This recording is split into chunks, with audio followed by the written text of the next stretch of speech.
Du point de vue de Dieu, l'Église des premiers-nés est quelque chose de totalement autre de ce que nous sommes par nature. Et cette altérité absolue correspond à ce qui est Christ, à ce que Christ est. Il est possible que le plus grand problème de la plupart des enfants de Dieu soit de maintenir cette ligne de séparation entre ce que nous sommes en nous-mêmes et ce que Christ est en nous. La grande ligne d'attaque de l'ennemi consiste à continuellement mettre en avant ce que nous sommes, à nous occuper avec cela et ainsi occulter Christ.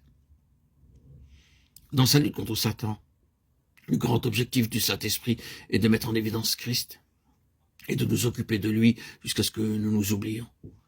C'est là que la grande difficulté survient chez la plupart des enfants de Dieu.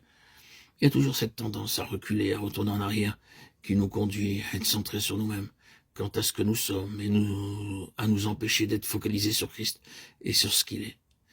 D'avoir, d'une certaine manière, cette séparation, ce fossé, cet abîme monstrueux et la ligne de démarcation effacée, de sorte qu'il y a confusion. Dieu commence avec les premiers-nés. Cela implique quelque chose de totalement autre de ce que nous sommes. Il est important de voir ce que Dieu dit et comment il voit ceux qui sont représentés comme étant en Christ et en Christ, en qui Christ est. Comme exemple, non pas d'une réalité spirituelle, mais d'une représentation de cette vérité. Souvenez-vous de cette merveilleuse déclaration concernant Israël imposée sur les lèvres de Balaam. Malgré lui, il n'a pas aperçu d'iniquité en Jacob. Nombre 23, 21. Lisez ces psaumes terribles sur les 40 années d'Israël dans le désert et toutes les choses effroyables dites à propos du peuple, de leur cœur qui n'était pas trouvé fidèle devant Dieu et de leur déclin constant. Des choses affreuses sont dites. Et puis, vous avez une déclaration comme celle-ci exprimée sous la pression de Dieu au moment où Balaam, parcourant du regard tout le camp d'Israël et se tenant debout pour ainsi dire du côté de Dieu, dit « Il n'a pas aperçu d'iniquité en Jacob ». Pourquoi? Les Lévites, avec tout ce qu'ils symbolisaient, se trouvaient au milieu du peuple. Et Dieu ne considérait pas ce que les enfants d'Israël étaient en eux-mêmes, mais ce qu'ils étaient avec les pensées de Dieu représentées au milieu d'eux, dans une expression vivante, une expression active. Ces pensées étaient incarnées.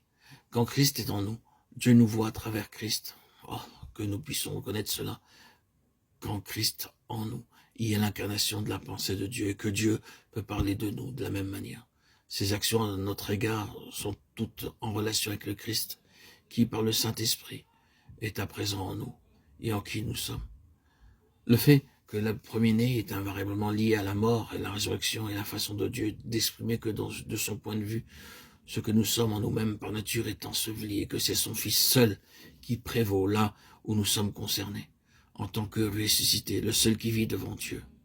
Aux yeux de Dieu, tout le reste est mort et enseveli. Et Dieu voudrait nous voir prendre cette attitude.